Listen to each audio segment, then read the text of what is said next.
एक संत वृंदावन गए, वहां कुछ दिन घूमे, फिर दर्शन किए। जब वापस लौटने का मन किया तो सोचा भगवान को भोग लगाकर कुछ प्रसाद देता चलूं। संत ने रामदाने के कुछ लड्डू खरीदे और मंदिर में जाकर प्रसाद चढ़ाया।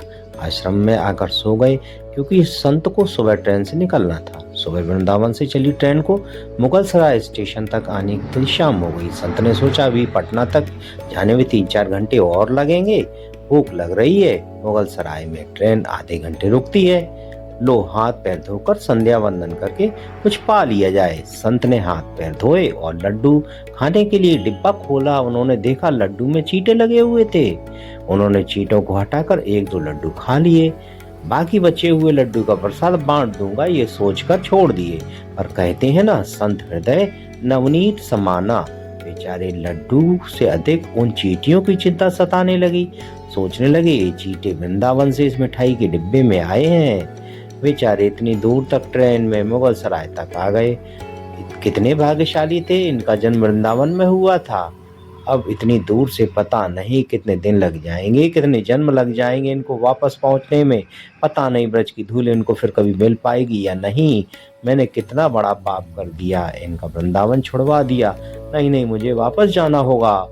और संत ने उन चींटों को वापस उसी मिठाई के डिब्बे में सावधानी से रखा और वृंदावन की ट्रेन पकड़ ली। उसी मिठाई की दुकान के पास गए और डिब्बा धरती पर रखा और हाथ जोड़ लिए। मेरे भाग्य में नहीं कि तेरे ब्रज में रह सकूं, तो मुझे कोई अधिकार भी नहीं कि जिसके भाग्य में ब्रज की धूल लिखी है उसे दूर कर सकूं।